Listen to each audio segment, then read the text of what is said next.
Hi, Cedar Falls. I'm Amanda Huseman. I'm the communication specialist for the city, and we are welcoming Andrew today from the Bicycle and Pedestrian Advisory Committee.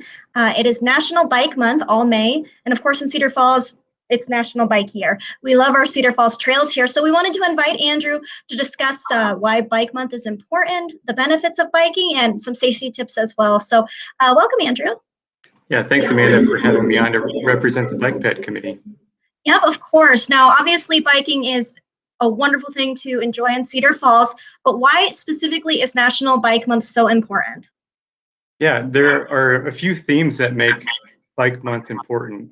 It's a nationwide celebration of the freedom that bicycling provides for all ages. It's actually been around since the 1950s, showing that biking has tradition in the US. It also promotes the benefits of biking for recreation, for transportation, and for health. And a really important aspect of Bike Month is that it brings safety awareness for both bikers and drivers. A few Bike Month dates in particular, there's Bike to Work Week, May 17th through 23rd, and specifically Bike to Work Day, Friday, May 21st. And there's one event going on this month also. It's the Ride of Silence, honoring cyclists who have either been injured or killed while biking.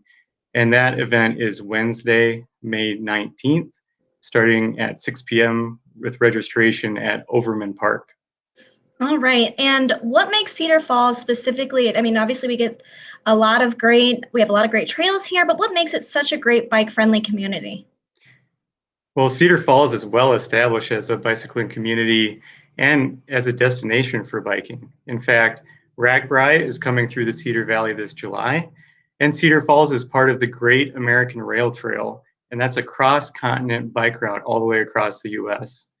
Our city has made investments in bike infrastructure for decades, and all of these trails are here for everyone to enjoy.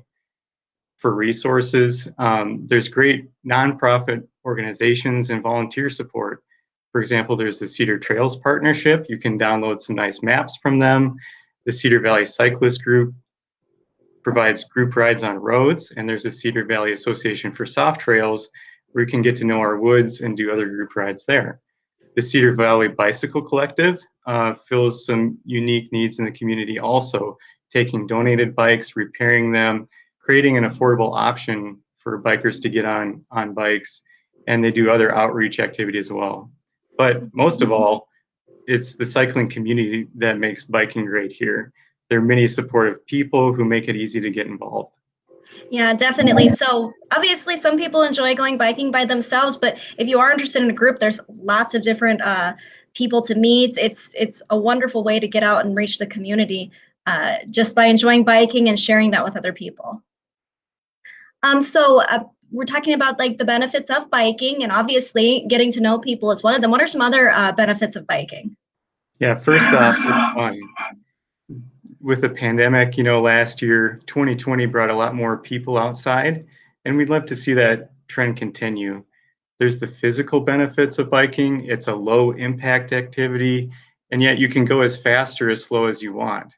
There's the mental benefits. It gives you time to clear your head and explore, and well-known environmental benefits of getting around on a bike, but also just appreciating nature and getting folks out there like kids to appreciate nature also. And it's a way to get to know the city a bit better. You can, again, look up trail maps and try some areas of the trails that you haven't before. Yep, and we talked about how there is Ride Your Bike to Work Week. Why is commuting via bicycle just such a great thing to do? Right. Even in a city the size of Cedar Falls, biking to work can make a difference. In some places, you can beat traffic and avoid parking hassle.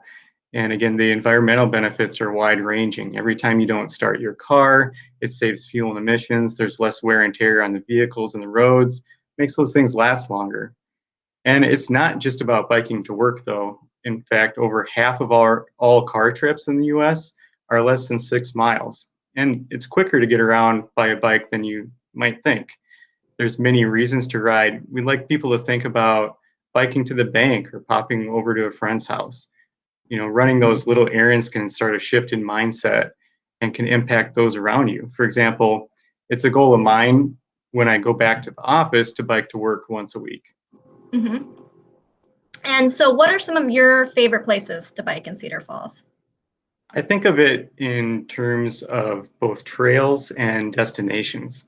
For trails, the Cedar Valley has an extensive paved network that you can take on loops around of various distances around town.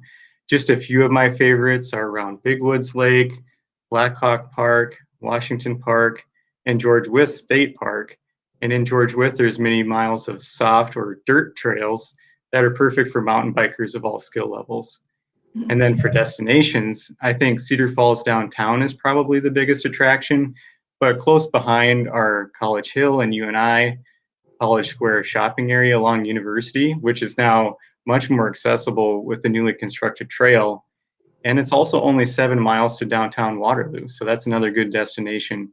And another thing that I do a lot is bike to friends' houses. Mhm. So basically, no matter your skill level, like if you have a lot of skill like you, or maybe none like me, there is a lot of different options to enjoy. So I think that's something else that makes Cedar Falls really great as far as people that are interested in biking goes. For sure. Do you want to go over just some basic bike safety? Obviously, this is a topic every year. It is important, and just to kind of brush up on safety, even for experienced bikers, is always helpful.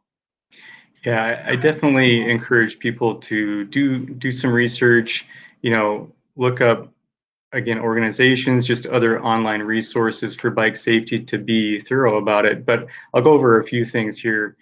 Obviously, it's always a good idea to think about wearing a helmet and do that. And beyond that, having some lights. Think about with lights, you want to be seen and then also use lights to see. And different lights can kind of serve those different purposes if you're biking when it's dark out. Also, checking your bike, the brakes, making sure everything's functional on it and that the bike is set up right for you. If you have any questions, you can talk to one of the local bike shops.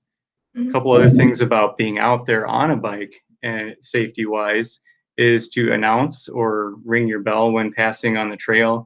You can give a friendly coming up behind or passing on your left when you're passing somebody. And then if you're on the road, it's important to follow the same traffic rules as other vehicles. And it's important for everyone out there to understand that riders have rights to the road. Also, some riders feel confusion about whether or not they're welcome on the road. However, mobility is a fundamental human need, whether or not you use a car.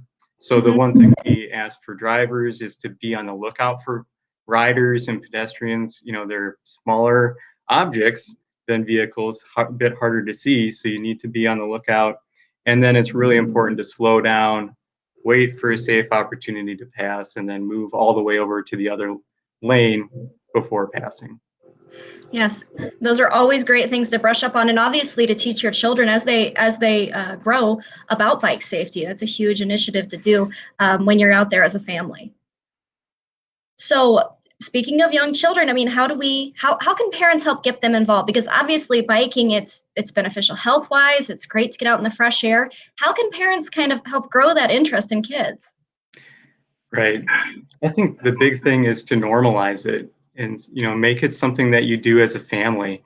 With kids especially, you can give them more confidence. If you wait or even just at first, it can be intimidating to think about like riding in different settings, like on the soft trails where there's roots or rocks, or even just dealing with other traffic, even just traffic on the paved trails and going around other people, getting that awareness. So giving them confidence and building that up and teaching some of those things about the trail etiquette is a good thing.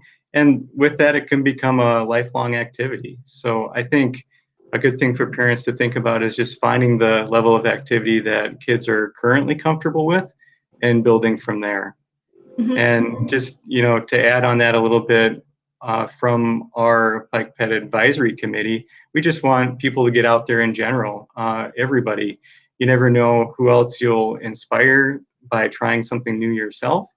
And our committee's role is to make it comfortable for everyone out there in hopes to, accommodate riders of all skill levels.